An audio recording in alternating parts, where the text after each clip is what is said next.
2 sacraments in the church. Just 2. Àgbékalẹ̀ méjì péré ló wà nínú ìjọ. You can hear in some churches there are 7 sacraments of the church. Ẹ lè gbọ́ nínú àwọn ìjọ mìíràn tá ní àgbékalẹ̀ méje. Ìlànà ènìyàn ní 5 tó kù. The remaining 5 is Méjì man-made. péré Just 2 ló jẹ́ ìsìn ayẹyẹ. 2 alone is just Ìjọsìn àfojúrí méjì. just 2 that you can see in the church. Ọjọ́ ọdún méjì 2 feasts tó wà nínú ìjọ ìrere. in the gospel church. Ìjọ Jésù Olùgbàlà. Church of Christ himself. Ọdún méjì péré. There are 2 feasts. Mélòó ni mo pè? Ìsìn ayẹyẹ méjì péré. Just Kò pé 2 mẹ́ta. feasts, not 3. Tí ẹ bá wá ń kà When you now read pé àwọn bàbá Paul apostoli that Paul the apostle, wọ́n lọ sí ìsìn tabernacle, they wọ́n went lọ sí ìsìn àjọ ìrékọjá níṣẹ́ àwọn apostoli. Passover in the act of apostle. Wọ́n ń ṣe gẹ́gẹ́ bí Júù, kì í ṣe bí ìjọ, They did kò kan it ìjọ. as Jew. Kò ní Nothing nǹkan kan concerns ṣe pẹ̀lú church with ìjọ. that. It has to do with Jew. Gẹ́gẹ́ bí èdè bàbá Jacob, ó ní àwọn tí ń ṣe Júù, James, àwọn ń tẹ̀lé òfin. that they that Wọ́n were ti Jews, pàṣẹ they pé follow the kò law. ní nǹkan kan ṣe pẹ̀lú àwọn orílẹ̀-èdè míì tó gba Jésù gbọ́. He's given the commandment that he Kí ni has mo nothing wí? to do with other nations that believe in Christ. Gbogbo àjọ tí wọ́n ń ṣe nígbà yẹn, All their feasts, gbogbo wọn ń tọ́ka sí kinní kan. they are all Mo pointing gbọ́dọ̀ to kọ́kọ́ sọ something. yẹn as my I must introduction first use to that establish those 2 points briefly láti before we go. nǹkan méjì tí All they were doing under the old covenant, gbogbo ohun tí wọ́n ń ṣe I nínú won't go to májèlé detail láéláé. this morning. You can request for my book, The 7 Feasts of Jehovah. You can request for it. They will give it to you in a small, ó wà lọ́dọ̀ wọn níbẹ̀ yẹn. and we also have the disc with them. They can locate and give you one tó of bá jẹ́ these ìwé lẹ fẹ́ rà tó bá dẹ̀ jẹ́ ìtàn ti gbà 7 Feasts of Jehovah. àsè méje ti Jèhófà. And you can see that in Leviticus 23. inú ìwé Period. Lẹ́fítíkù orí kẹtàlélógún ló wà. The first of them is the Feast of the Unleavened Bread, àjọ ìwúra ní àkọ́kọ́ joined with the Passover. ní ìsomọ́ àsè ìrékọjá. 1 Corinthians chapter 5 verse 17 said, Jesus is our Passover. ó jẹ́ kó yé wa Lamb. pé Kristi ni àjọ ìrékọjá wa. ọjọ́ ìrékọjá gan That day of Passover, ni wọ́n kan Jésù má gbélébù. that was the day Jesus was Tó crucified. o bá mẹ́kọ̀ọ́, If you don't know, èèyàn á kọsẹ̀. Àwọn Júù wọ́n wọnú gbọ̀ngàn the Jews, torí kán bá lè they jẹ never- àjọ. for them to have a share of the Wọn ò fẹ́ lọ́wọ́ nínú Of the ẹ̀ṣẹ̀ Passover. aláìṣẹ̀. They don't want Kán to bá have lè hand jẹ àṣèré. the killing Jésù for ni them. ẹbọ ìrékọjá. Passover. Jesus is our lamb, is Passover lamb for us. Gbogbo ẹbọ yòókù pátápátá Every other ẹyọ ẹnìkan ló ń sacrifice tọ́ka sí. is Ṣùgbọ́n pé pointing to agbékiní kan someone. kalẹ̀ But that gẹ́gẹ́ bí something ìlànà ọdún is bí established ìlànà as ordinances tí a in the fojú rí church. pé These physical ordinances ọmọ ìjọ gbọ́dọ̀ ṣe léyìí that káwọn church ọ̀run members fojú must rí. obey, that Kò sí heaven nǹkan kan may tá a ṣe láti gba Jésù There ju is pé nothing we do ẹgbẹ́ to kọ́ accept Christ. ẹgbàgbọ́ For you that ṣùgbọ́n you tẹ bá have wá the Lord gba and you Jésù believe. But after àmì accepting àkọ́kọ́ the tá a fi first mọ̀ sign tí a gbọ́dọ̀ that fi we hàn yín see pé in you, o gbọ́ ọ̀rọ̀ ìrere to hear the o word of the gbàgbọ́ gospel, you believe ni pé ká ṣe ìrìbọmi létí odò. that we should be baptized. Sákrámẹ́ǹtì àkọ́kọ́ The first thing ìrìbọmi. is this water baptism. Màá náà ṣe lẹ́ẹ̀mẹ́ta ẹ̀ẹ́dẹ́ máa tẹ̀lé mi. I will Sákrámẹ́ǹtì ask you to àkọ́kọ́ ìrìbọmi The ẹ wí first bẹ́ẹ̀. sacrament is the baptism. ìrìbọmi. Sákrámẹ́ǹtì àkọ́kọ́ ìrìbọmi wíbẹ̀. is baptism. Ó kẹ́ẹ̀kan sí. The first sacrament is the baptism. Àwọn wo là ń ṣe ìrìbọmi fún? Who are those entitled to do that? Àwọn wo la máa ń ṣe ìrìbọmi fún? Who are those that can be baptized? Ẹ jẹ́ kí n yàbàrà. A digression. Ẹ rántí pé You remember? ẹ ní ṣe bí àṣèrìbọmi fún Jésù. You will be saying, but Jesus was Jésù ò lẹ́ṣẹ̀. Jesus had no sin. Jòhánù ní òun ò ní ṣe o. Even Bọ́wọ́ òun ò ká o. refused that he will not do it. Bàbá ní That he will wàá not do it. ṣe é. But Jesus told him, you just have Mo to. fẹ́ mú ìlànà lélẹ̀. I Ká want to mú lay down gbogbo òdodo ṣẹ. to fulfill all righteousness. Èmi ò lẹ́ṣẹ̀ o. I have no Kò yẹ sin. kán ṣèrìbọmi fún mi. Ṣùgbọ́n ojú ọ̀nà tí gbogbo èèyàn máa rìn lọ lérè. Lay it as an example. Ẹni tí ò bá This gbọ́ is the ọ̀nà path. yìí ò ní bí í lọ. We take Mo hold. fẹ́ mú ìlànà yẹn I lélẹ̀. want to lay down that Nítorí náà, procedure. Jòhánù rì mí bọ́ọ̀dù. Therefore, John baptized me. Ẹ rí i pé baptism ìrònú pàdà ni Jòhánù ń ṣe. John the Baptist was doing the baptism. Gbogbo àwọn tó gbà ìrìbọmi lábẹ́ Jòhánù pátá. All those who he baptized. Òun ṣá ojú ọ̀nà kalẹ̀ de Jésù tó ń bọ̀. Just a Ó foreigner. tú ọ̀nà for ṣe. Christ. Kí mo ló ṣe? A foreigner. Kí for mo ló Christ. ṣe? Ọ̀nà tó tún ṣe ni pé ó ṣe ìlànà kí ọkàn àwọn èèyàn ó lè rọ̀. He prepared Kí the ẹ̀kọ́ mind ríbi of- wọlé. he prepared the Pé mind of the people. ẹ̀kọ́ ọ̀run ìjọba Ọlọ́run ń bọ̀ nínú ọkàn The yín kingdom of God is kó lè coming ríbi to your jókòó heart. sí. For you to Torí have a náà place ẹ there. ronúpìwàdà. Therefore- Shout hallelujah. Hallelujah. So lẹ́yìn ìgbà tí ó parí iṣẹ́ ìránṣẹ́ tí After his own ministration tó bá tiẹ̀ lọ and went away. tí Jésù wá conclude Jesus now conclude the whole thing. lẹ́yìn ìgbà tó jíǹde kó nù òkú. After his resurrection from the dead. Ṣé ń gbọ́ mi? Are you listening to me? Ó jíǹde kó nù òkú. He was raised from the dead. Ó dúró láàrin wọn fún ogójì ọ̀sán He was in their midst àti ogójì òru. for 40 days and nights. Bẹ́ẹ̀ ló wá gbé àwọn ìlànà kalẹ̀. He now laid down some ordinances to Ṣé ẹ fẹ́ gbọ́ bó ṣe gbé kalẹ̀? Kò síbi tẹ́ ẹ tọ́ka sí tẹ̀ ní. Bẹ́ẹ̀ lọ sí Matthew. Go to Matthew. Bẹ́ẹ̀ lọ sí Luke. Go to Luke. Bẹ́ẹ̀ lọ sí Mark. Even in Mark. Ẹ bá pàdé He made níbẹ̀. it there. Bẹ́ẹ̀ wá lọ sí ṣe àpòstólì. Ẹ wà á dé The Acts ládé. of Apostle, you crown him. Ó wá ní ẹ lọ sí gbogbo orílẹ̀-èdè. Matthew chapter Go. 28. To all, Gbogbo agbára ní ayé àti lọ́run all power, la fi fún mi. heaven and in this earth has been given unto Ẹ me. lọ. Go, Ẹ máa kọ́ gbogbo orílẹ̀-èdè gbogbo. teach all nations. Ẹ máa baptisi wọn. Ẹ bá mi kà á. Baptize Go then them. and make disciples of all the nations. Make disciples. Ẹ sọ àwọn ènìyàn di ọmọ lẹ́yìn mi. Jésù.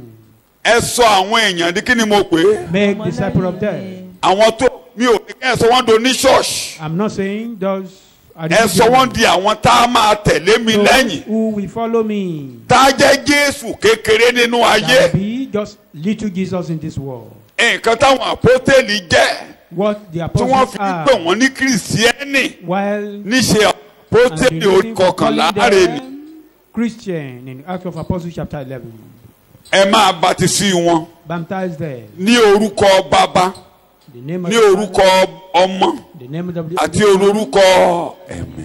and the name of the Holy Spirit. Baptizing them into the name of the Father and of the Son and of the Holy Spirit, teaching them to observe everything. Ṣé ẹ rí gbogbo èdè tó ń lò ń bẹ̀ yẹn? All the languages used there. Èdè tó ń lò níbẹ̀ yẹn pátápátá.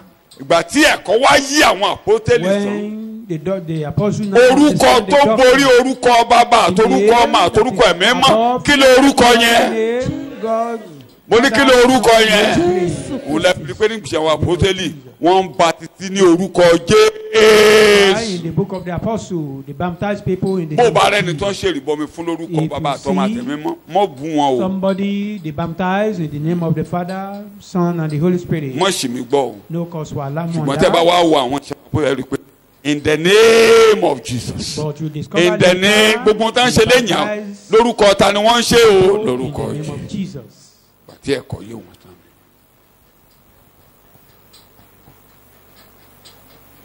ìgbà tí Pétérù wá bẹ̀rẹ̀.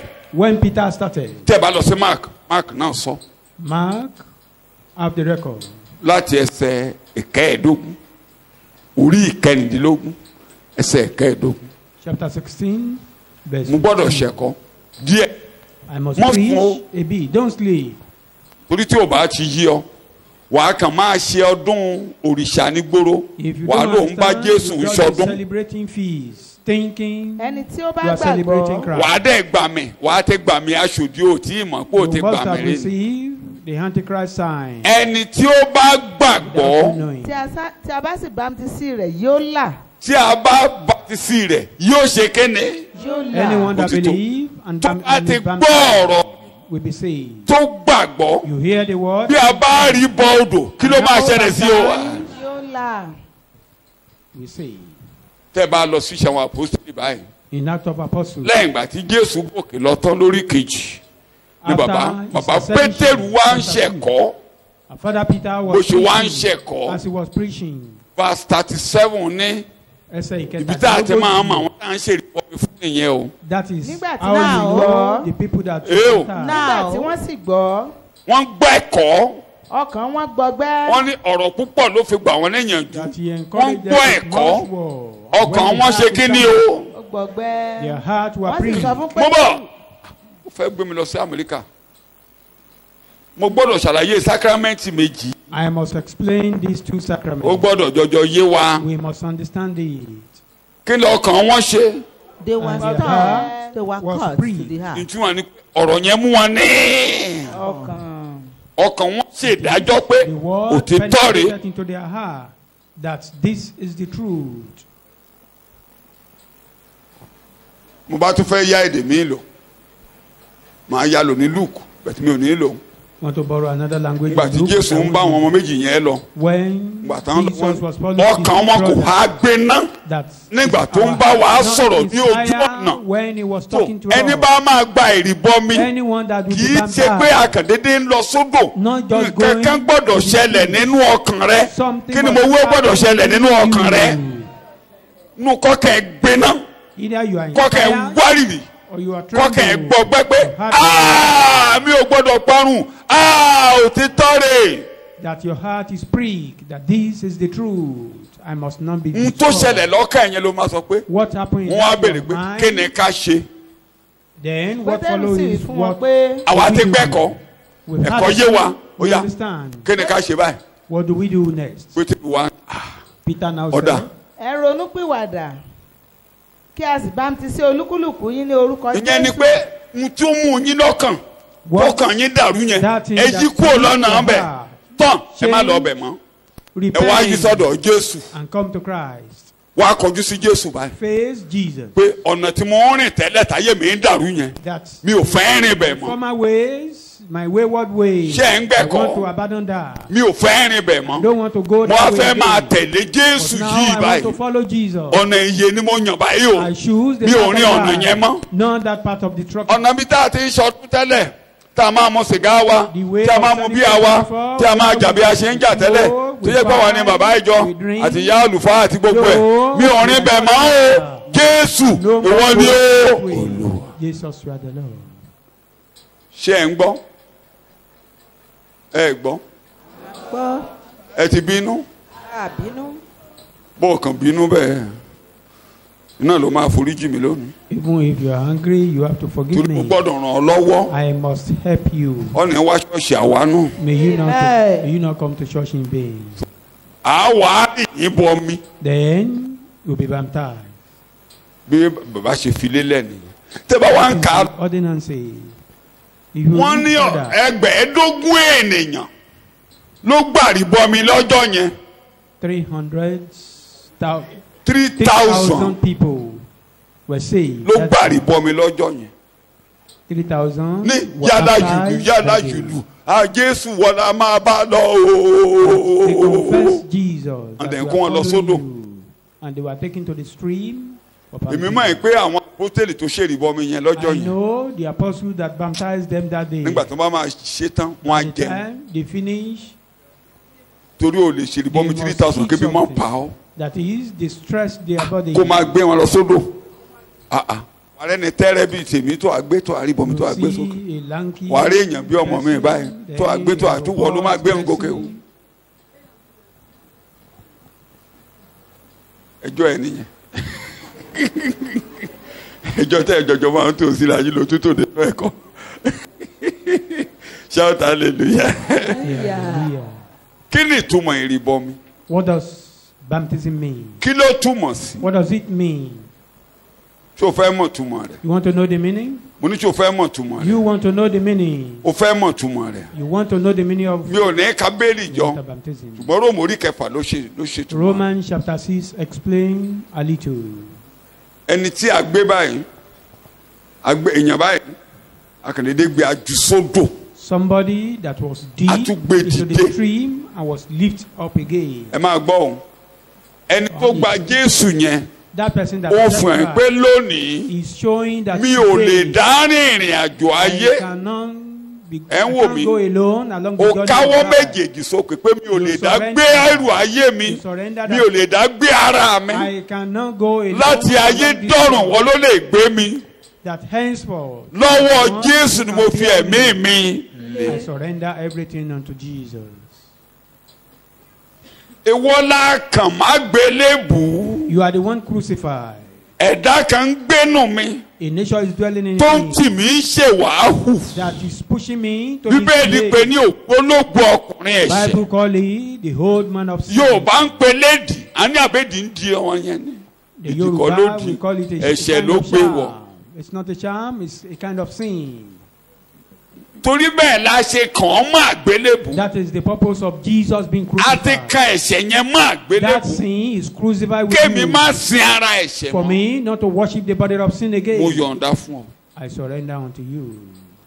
Wá sí mi o, òkú ò dẹ́ṣẹ̀ mọ́ o. Dead cannot sin. So lónìí, àwa gbé ọ sódò. Now you have been baptized as if someone is put into the grave. When somebody is òkú ló ń gbéra rẹ̀. Ẹ ti ríbi tó kù ti gbéra ẹ̀ rí. Will it cause? Ẹ tẹ̀ ń decorate ẹ̀ dáadáa. Ń decorate ẹ̀ dáadáa. Muslim máa ń demonstrate ẹ̀ pé èèyàn ò jẹ́ kankan.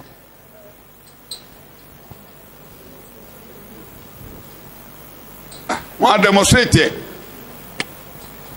Bó fi diamond coffin gbóku Muslim débi tán ti máa sí. Wọ́n á sọ̀kalẹ̀ inú òpó sí. Whichever coffin you use for Muslim people, they will have to bring down the cross. Wọ́n á ju sí òrò, wọ́n á fẹ́ níyì, wọ́n á júlẹ̀ báyìí. They will just ramp it. Gbé báyìí, wọ́n á sọ báyìí. Amount or ordinary, just a plain cloth.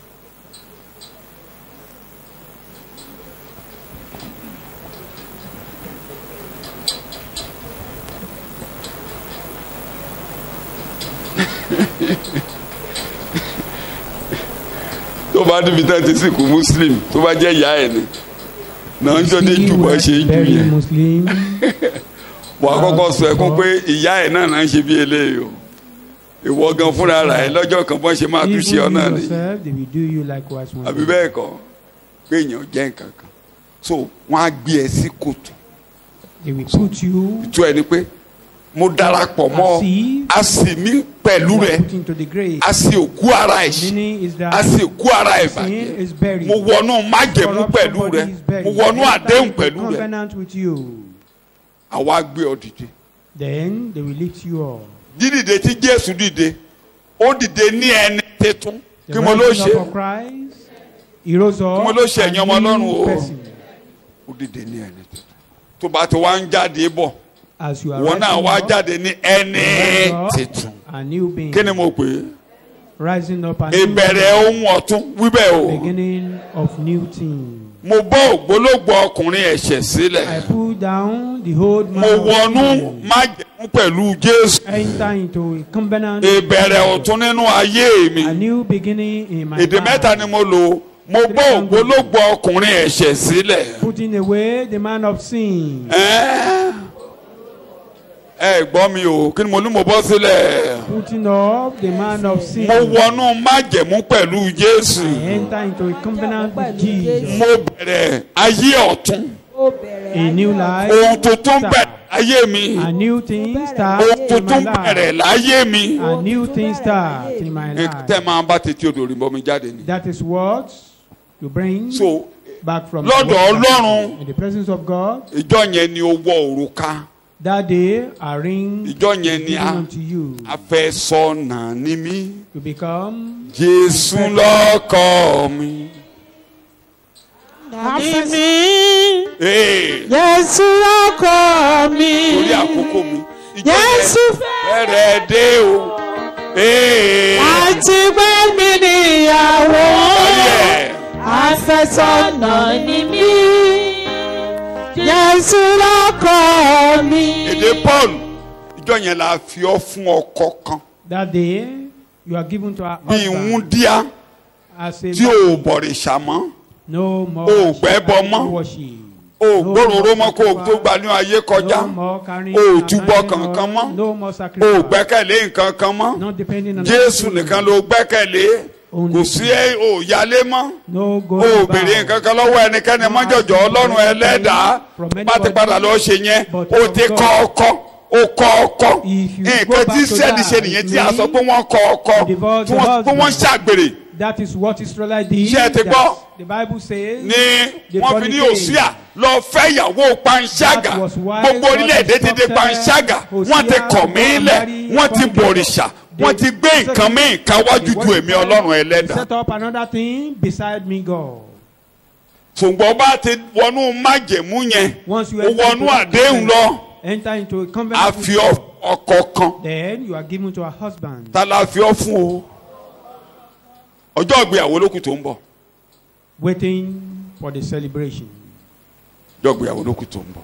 Waiting for the celebration. That's the first sacrament. Tí o bá ìṣe, If you are tí o bá ìṣe Not on that. tọkàntọkàn, tó bá jẹ́ pé ọ̀rọ̀ ò mú ọlọ́kàn tó kàn lọ lúwẹ̀ẹ́ lódò. the word doesn't Ṣé ẹ̀rọ àwọn tó bá ti ṣe Those nígbà tí wọ́n bá ṣe tẹ̀ máa gbọ́ o? listen to Àwọn me. ló ń gbọ́ ẹ̀kọ́. They are the ones. Àwọn ni ọmọ lẹ́yìn. They Kí are ni the mo pè é? disciples. Kí ni mo pè wọ́n? Wọ́n á máa gbọ́ ẹ̀kọ́.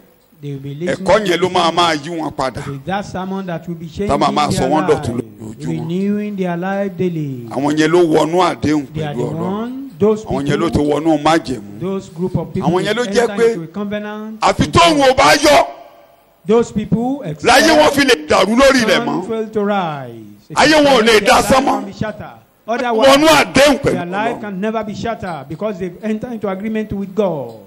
Ó yé mi díẹ̀. Mo ló yé mi díẹ̀. Do we understand the bee? Ọjọ́ ọdún ni.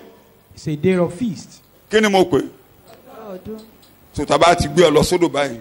When you are taken to Ìjọ the yẹn ló sea, ṣẹ̀ṣẹ̀ wọnú àdéhùn pẹ̀lú you Ọlọ́run. enter into a covenant Ọjọ́ with ọdún God ẹnìyẹn. that very Ọjọ́ day. ìbí It's a ẹnìyẹn. day to be Ọjọ́ tí celebrated. à ń ṣe engagement ẹnìyẹn. That is your day. Ìjọ of yẹn la fi ọ engagement. fọkọ. The day you are handed over to your Ọkọ husband. wọn ò gbọ́dọ̀ mọ̀ ẹ́ o tán bá ti lọ fọwọ́ kàn ẹ́. You Tẹ́lómi bá ti fọwọ́ kàn ẹ́. remain virgin. O ti dálé. O ti ọbọ̀ Nobody mo should fẹ́ touch mọ̀. you.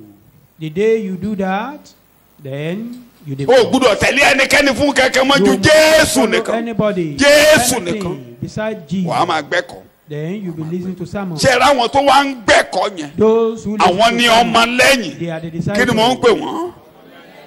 Àwọn yẹn ló ń bá ìjọ péjọ Those tí are wọ́n the ń ones that gather gbàdúrà. in the church and pray.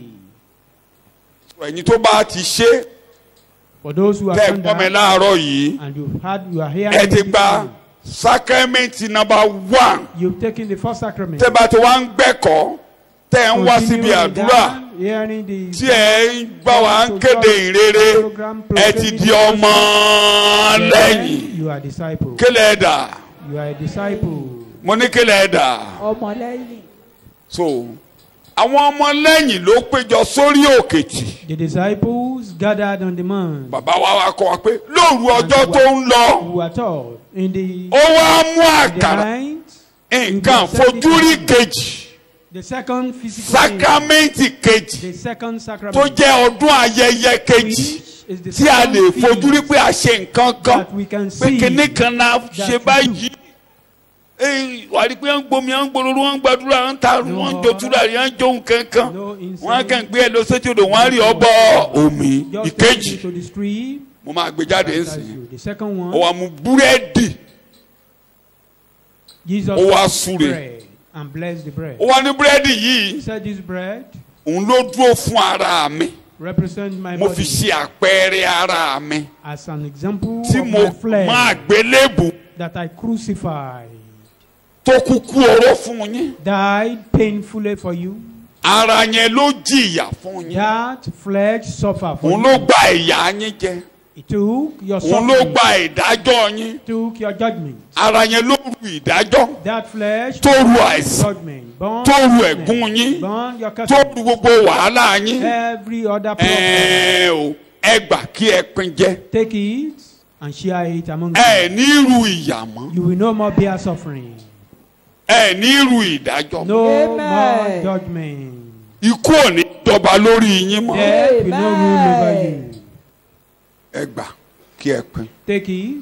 sùtọ́ bá ti ń pín búrẹ́dì yẹn ó dúró fún ara Jésù tó tí ẹnìkan ló mọ́. it's only flesh that is clean. tí ẹ̀ tó mọ́ yẹn. his own that is clean. òun ló dípò àìmọ́ àti. represent our ìbàjẹ́ tiwa. represent our corruption. tí ẹ bá ti ń darapọ̀ mọ́. as you are gbogbo ìbàjẹ́ ayé yín á dópin pátápátá. ó wá pín. ó wá tún gbé aago. aago yìí ló dúró fún ẹ̀jẹ̀ mi o. took the cup. this cup represents my blood. ṣé mo gbé ẹ ti wọnú májẹ̀mú pẹ̀lú mi lódò ìrìbọ mi èyí ni ẹ̀jẹ̀ májẹ̀mú tuntun. As the blood tí a ta sílẹ̀ fún ìmúkúrò. shed for the remission of sin. sin. ẹ gbà kí ẹ máa mú. take and drink. ẹni bá ti jẹ anyone that tó mú eats and drinks. ó ní ìyè. he has life. Jòhánù orí kẹfà máa jí dìde ní. that is John chapter 6. ẹnìyẹn ló máa rí lédè sí. last day such group of people we have a place of rest. ẹ̀kọ́ mi ò jù yẹn láàárọ̀ yìí. that is sacrament méjì. mélòó ni mo pè é. two sacraments in the church. wà fún àwọn ọmọlẹ́yìn. àwọn oníwọ̀n ló wà fún o. for the disciples. tẹ́ bá ti rí ọdún mẹ́rin nínú ṣọ́ọ̀ṣì. any other feast in the church. ìwọ ni ọdún ìyàsímímọ́ àlùfáà ọdún àwọn ìyá rere ọdún olùdásílẹ̀ ó wà fún ìkómì. all those feasts. kí ni mo pè wọ́n. is for. ọdún. just for food. ọdún Easter. even the so-called Easter and Christmas. kò gbé ọdún Easter kalẹ̀. Jesus never established that. When you see any verse to support that, kò gbé ọdún Easter kalẹ̀. come and meet me. n tó gbé kalẹ̀ ni mo kà sí. what Jesus laid down. ní ìgbàkúgbà. as ordinances. ní ìgbàkúgbà. always. tí ẹ bá ti ń ṣe eléyìí. anytime you are doing this. ẹ máa ṣe ní ìgbàkúgbà. do it nígbà tẹ́ bá ti ń ṣe ẹ ń ṣe ìkéde. as you are doing it. ìkéde ẹ ń ṣe lọ́wọ́ ẹ ń kégbe sí pé mo kúkú owó mo jìyà mo ru ìdájọ́ mo ru ẹ̀ṣẹ̀ mo ru ikú mi ò ní ru ikú mọ́ mi ò ní ru ẹ̀ṣẹ̀ mọ́ mi ò ní ru ìdájọ́ mọ́ ìyẹn lẹ̀ ń kéde lọ́wọ́ mo bọ́ lọ́wọ́ ìparun ìyẹn lẹ̀ ń kéde lọ́wọ́. ẹ máa ṣe nínú ìjọ o tí ẹ bá ti ṣe ẹ jẹ́wọ́ ẹ kéde ikú mi ẹ máa kéde pé mo ti kú lẹ́ẹ̀kan mi ò ní kú mọ́. I died once, no more. ṣó wọlé. Do we understand? bó ṣe rí ni so kò sọdún mi mọ́. No. so tẹ bá dédé rí i pé a ò pàdé lánàá. If you just discover within me. a ò lè dá ṣe wá ṣe. We cannot. torí nǹkan tá a jókòó tì ń bí rèé. Gospel Church the Living God Bible Exposition and Deliverance Center here to expose the Bible, talk about Christ.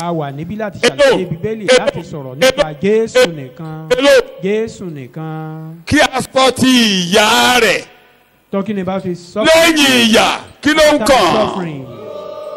and glory. lẹ́yìn ìyà kí ló ń kàn. After the suffering, the so glory ẹ follows. kéde pé mo parí ìyà. Proclaim ẹni that bá I put an end gbẹ́kọ̀ọ́ to suffering. kó wọnú májẹ̀mú ìbọn mi pé ìyà mi parí ìyà mi parí ìyà mi parí. The end of my suffering. mo bẹ̀rẹ̀ ọjọ́ tuntun. That a new day starts in my life. tó bá ti ṣèyẹn lódò ìrìbọn mi Once you do ẹ tún that, máa gbé àkàrà kalẹ̀. before tẹ́ bá ti gbé àkàrà put down the kalẹ̀ bread, tó bá ti ń gbé lọ́wọ́ ẹ máa sọ pé as you are kò ní wáyé mọ́ lórí ayé mi kò ní wáyé mọ́ today will never come to life. kò ní wáyé mọ́. lórí ayé mi kò ní wáyé mọ́. sọ wípé àtijọ́ nìyẹn ọjọ́ rere mi lóde Sátánì máa lọ mọ́ mi mọ́ ariwo lásán lòún pa kiri mo fọwọ́ sọ̀yà nínú Jésù ẹni tó gbé ẹ̀jẹ̀ búburú lọ nípa ẹ̀jẹ̀ májẹ̀mú ó pariwo wípé ọjọ́ búburú ti lọ láyé mi. I spent about 30 minutes or more Àti lò bí ọgbọ̀n ìṣẹ́jú to mìíràn. declare these two Láti sacraments. ṣàlàyé lórí sacrament. ilé tí ó bá yí ọ Anyone you don't àwọn tó know. ti gbọ́ ẹ̀kọ́ And it's for those who have had tọkàn wọn sermon gbiná and they were inspired. tán ti ṣèrí bọ́mí They go for water baptism tán dẹ̀ ń dúró lábẹ́ ẹ̀kọ́ and they stand. tán ti stay dọmọ in lẹ́yìn the tán bá ìjọ rìn. They will be disciples. so ẹ̀yin la pè Come to wá the church. àwọn la máa ń fún ní búrẹ́dì. Those are the people that share the bread. bàbá kan lára àwọn bàbá tí mo bá sọ̀rọ̀ kan tó kọjá lọ láyé I One did the man, little I can. I It's left for them. have time Whether they for get to heaven, I don't know. Bàbá ní The man said, nígbà tó ń justify ológbò ni. when Ó ní he was trying pastor. to justify the Ogboni, Ó ní ṣé wọ́n sọ fún yín. he said, were you told? Ẹ kàn sọ pé ẹgbẹ́ òkùnkùn. You are talking of Ìgbà tí àwọn ọmọ lẹ́yìn àti Jésù tilẹ̀kùn mọ́ra sí yàrá òkè. Jesus and his disciples shut Wọ́n door ṣàlàyé tí wọ́n ṣe nínú yàrá yẹn fún yín. in the upper room. Do they explain what they did there for you? Bàbá wò. Ó ní wọ́n ṣàlàyé fún Do yín. they explain what Sọ pé they do kọ́ bá there? bá wọn èèyàn burúkú pàdé. You know, when you walk Kẹ́kọ̀ọ́ bá yí ọ, àdojú ẹrú. wicked people, if you don't Mo ní understand bàbá. that, they will confound you. I said, Mo láwọn wo ló péjọ sí yàrá I said, yẹn who are gan. those that gather there? Mo ní béèrè àti àwọn ní kájọjọ fi dára lóhùn. Mo láwọn wo ló péjọ sí yàrá yẹn. Who are those people that gathered there? Dáhùn bàbá, ó lọ́mọ lẹ́yìn. He Mo said the láwọn ọmọ disciples. lẹ́yìn. I said, who are those disciples? Ó láwọn tó ń gbọ́ ẹ̀kọ́ rẹ̀ Those who tó ń hear tẹ̀lé lẹ́yìn. his word that follow him. Àwọn ló wà ní yàrá òkè yẹn. They are the one in that upper room. Mo ní yàrá òkè yẹn níbi I said tá ń lọ that sí. upper room where they Máa gbọ́ were. ò béèrè àjọ fi dára lóhùn o. Mo ní ṣe àwọn ló kọ́lé yẹn. Are they the owner of that house? Rárá. He said no. Ó ní ṣe ni wọ́n tọrọ ilé yẹn lò. He said they borrowed that room. Wọ́n tọrọ ẹ̀ lò ní. They borrowed So it. mi pé kì í ṣe ilé awo. It means it's not a house for cultic people. Kí mo ní kì í ṣe. Kí mo ní kì í ṣe. Ó ní ẹ lọ sọ fẹ́ nìyẹn pé kó pèsè ibi olópèsè sílẹ̀ tí mo ti máa ṣe àjọ rẹ̀ kọjá. And that Wọ́n ṣí wíńdò ọbẹ̀ where did kalẹ̀. he prepare? Wọ́n lọ ọbẹ̀ gbogbo àwọn èèyàn The jókòó. door and the Wọn ò window lé were ẹnikẹ́ni open. tó bá ti yà. Ẹni bá wọbẹ̀ tó jọmọ lẹ́yìn wọn ò lé. Mo ní n tán ṣe níbẹ̀rẹ̀ o bàbá. Àìka bíbélì ẹnu àwọn ògún bí yìí rẹ ọjẹ àwọn ògún bí yìí tó kọ́kọ́ ṣàwo rẹ́fẹ̀rẹ̀ndì tó ṣàwo. Your forerunner in the Ogboni fraternity, they are only deceiving you, our reverend. Tó ní àwọn ògbóni á máa gẹṣin He said tí ò mọ̀ túmọ̀ Ogboni Bábílónì will be riding àti àwọn horses. Asíríà He could not tó differentiate wà between ní Babylonian tó wà and ní Syrian. tó wà ní Ezekiel orí kẹtàlélógún Ezekiel bí ẹni kẹ́gùn bí ẹni 23, ṣépè just tá like lógbóni á máa He gẹṣin. said the Ogbonis will be riding horses. Wọ́n á ní bàbá nítorí náà. Ó mú àkàrà ṣé kí mi kà. He took bread. Ó mú àkàrà. He took bread. Mo ní ayé gbajúmọ̀ máa ń ṣe yẹn lónìí. We do that publicly today. So a fẹ́ ṣe lónìí bẹ́ẹ̀ ní We ayé want to do gbajú. it now publicly. Kì í ṣe ilé ìdìrè. This is not a Kì í ṣe ilé àwòrè. occultic. Máa mú àkàrà báyìí. Màá nà sókè láìpẹ́. I will take bread. Gbogbo ẹ̀yin ọmọ tó ti gba Jésù. All those who Tó have ti gba ìrìbọmi. I'm a Tó ń tẹ̀lé ẹ̀kọ́. following sermon. Ẹ ní àṣẹ láti jẹ. Tẹ́ bá ti gba sákrámẹ́ǹtì àkọ́kọ́. Ẹ ní àṣẹ láti gba sákrámẹ́ǹtì kejì. You have the authority. Torí ẹ ti wọnú lọ nípa èdè yípadà méjì. Ẹ̀jẹ̀ àti jogún Jésù lọ́wọ́ ọ̀tún bàbá. Ó máa ń tẹnu mọ́ pé ìyàwó mi.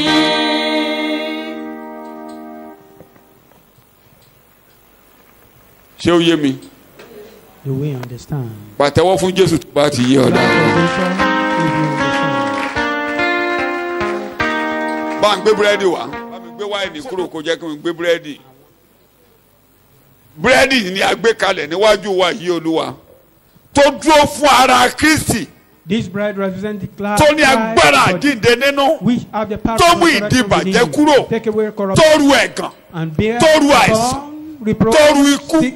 Tó ru ìdájọ́. And even judgment.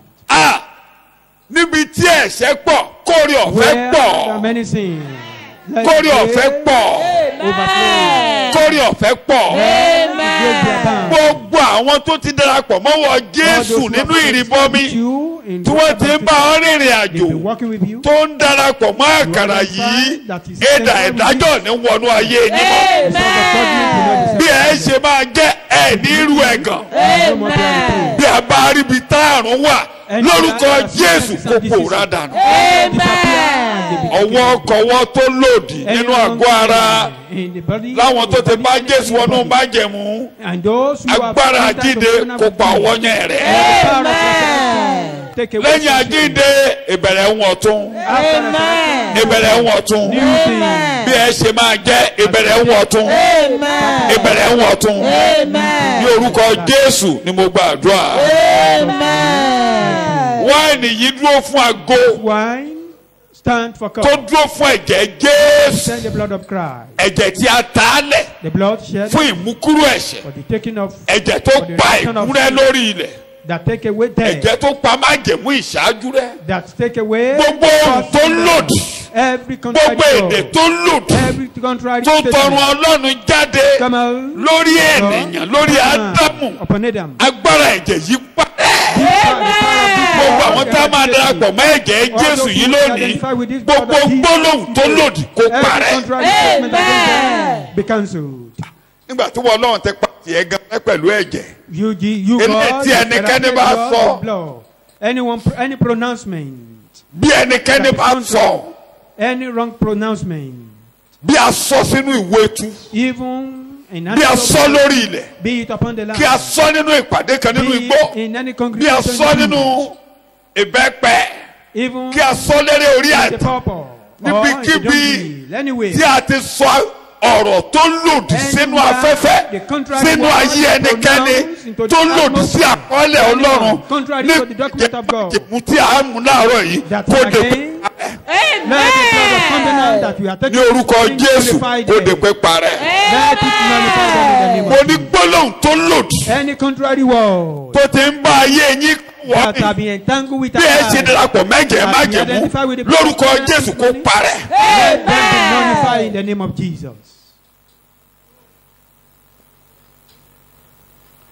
Ọjọ́ ayọ̀ lọ́jọ́ àjíǹde. A day of resurrection, the day of joy. Abba yín yọ̀. Amen. People will rejoice with you. Abba yín yọ̀ lórúkọ Jésù. Celebrate you. Ẹ̀jẹ̀ ló wọ ẹ̀ṣẹ̀. This blood wash away sins. Lójoojúmọ́. Daily. Agbára àjíǹde Abba yín kọ̀ wá. The power of resurrection will accompany us. Tí ẹ máa sinmi lé kìkì ẹ̀jẹ̀ nìkan. We will trust only in His blood. Kìkì orúkọ Jésù nìkan. Only in Jesus' name. Ọwọ́ agbára tó gbé Jésù jáde nísàlẹ̀. Powerful hand that raised Jesus from the dead. Ọwọ́ agbára tó gbà wá nínú ìnira. The power that delivered us. Yóò mú yín la ayé jà. Amen. To sail through. Ẹ̀jẹ̀ ń darapọ̀ mọ́. We identify with this blood this morning. Ń darapọ̀ mọ́ láàárọ̀ yìí. We are identifying with it. tá ń darapọ̀ mọ́ pẹ̀lú ìgbàgbọ́. We identify with it with faith. pẹ̀lú àṣẹ rẹ. With your authority. ìwọ ló gbé kalẹ̀. You establish it. àwa tẹ̀lé ìlànà. You follow your ordinances. ẹlẹ́dàá mọ̀ pé ìlànà la tẹ̀lé lónìí. You, our creator, you know we are a ka bíbélì tí a tẹ̀lé. We read back a sọ̀rọ̀ ìbọmi rẹ. We talk a about sọ̀rọ̀ baptism. àkàrà àti wáìnì tó gbé kalẹ̀ sẹ́nu ìjọ. a ní kò sí ìlànà mímọ́. No other ordinances. fi àṣẹ ti láàárọ̀ yìí. Let your authority abide with it. bí a ṣe máa jẹ́ kó máa jẹ́ fún yín. Amen. Be doing what we want for us. ògo ni fún orúkọ Ọlọ́run. Hallelujah. Your name. ògo ni fún orúkọ Ọlọ́run. Hallelujah. ní orúkọ Jésù mo gbàdúrà. Amen. sàmì ẹ̀kọ́ kanlẹ̀. Amen. sit down church music ma play music ara gbòòrò. ọmọ mi ti ẹ̀ ti bá yín jà. mo lè yàwó ẹ o ti tilẹ̀kùn mọ́ lé.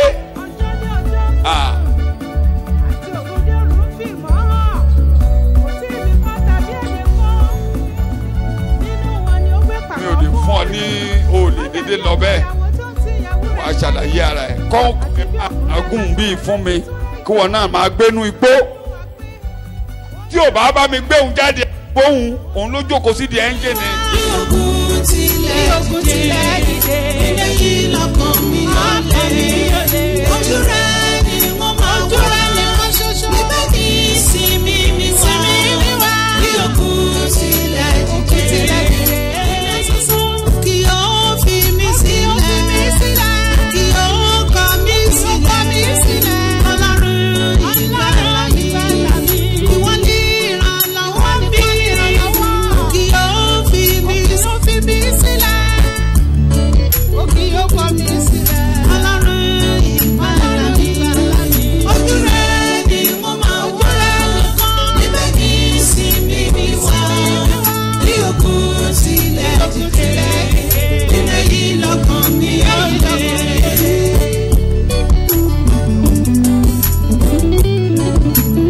Nínú ẹ̀jẹ̀ májẹ̀mú, kò sí ìjì tó lè borí mi. Nínú ẹ̀jẹ̀ Jésù, òpin bá agbára ìjì. Nínú ẹ̀jẹ̀ májẹ̀mú, ìmọ́lẹ̀ ló yí wa ká. Nínú ẹ̀jẹ̀ Jésù, òpin bá agbára òkùnkùn. Kò sẹ́ni tó lè bá májẹ̀mú òrùn jẹ́. Kò sẹ́ni tó lè bá májẹ̀mú jẹ́. Nínú ẹ̀jẹ̀ Jésù, òpin bá gbogbo ìmúná.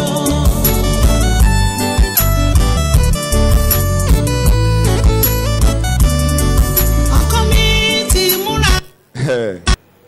ní orin kan tá a máa ń kọ látijọ́ ni a ní ìgbà mo mérè ilé àdúrà When I'm ojú going mi to rò a mí place o of prayer is very ìgbà mo difficult. mi When I'm padà coming bọ̀ back, ọ̀rọ̀ mi mọ̀ I dáyọ̀. became joyful. bàbá mi máa dúpẹ́ lọ́wọ́ yín We thank you, lórúkọ Heavenly Jésù Father. Olúwa gba ọpẹ́ wa o. With our thanks. torí ní òwúrọ̀ yìí ẹ tẹ́ tábìlì oúnjẹ sílẹ̀ ní Prepare the iwájú table wa before every one of us. ní iwájú wa Before ẹ ti every tẹ́ one of us. tábìlì oúnjẹ sílẹ̀. Prepare a table. àdúpẹ́ fún orí ọ̀fẹ́ tẹ́ Thank you ẹ̀dá for lé wa the lórí grace láti that fà á you mọ́ra. gave us to draw it closer to kì í ourselves. ṣe pé àfà á mọ́ra Not nìkan only drawing it àjẹ́ closer, but àsọdùn tiwọn. we eat.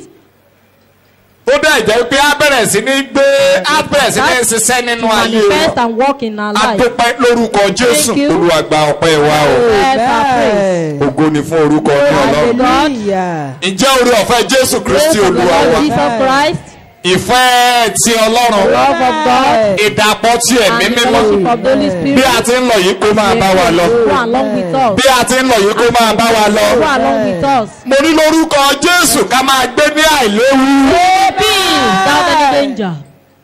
àsọtẹ́lẹ̀ ti wà nípa tiwa òun There náà is tó ń ká prophecy yìí concerning us. That's what we pé are arábìnrin máa ní ayé The world might be afflicted. ṣùgbọ́n àwa ìránṣẹ́ rẹ̀ He is àwa suffering. ènìyàn rẹ̀ He is bí a ti ń lọ nínú ayé lórúkọ Jésù ara ò ní ní You yín. not be afflicted. Mo ní lórúkọ Jésù ara ò ní ní You yín. not be conquered. In Jesus' A máa gbé name. ní ìrọ̀ra.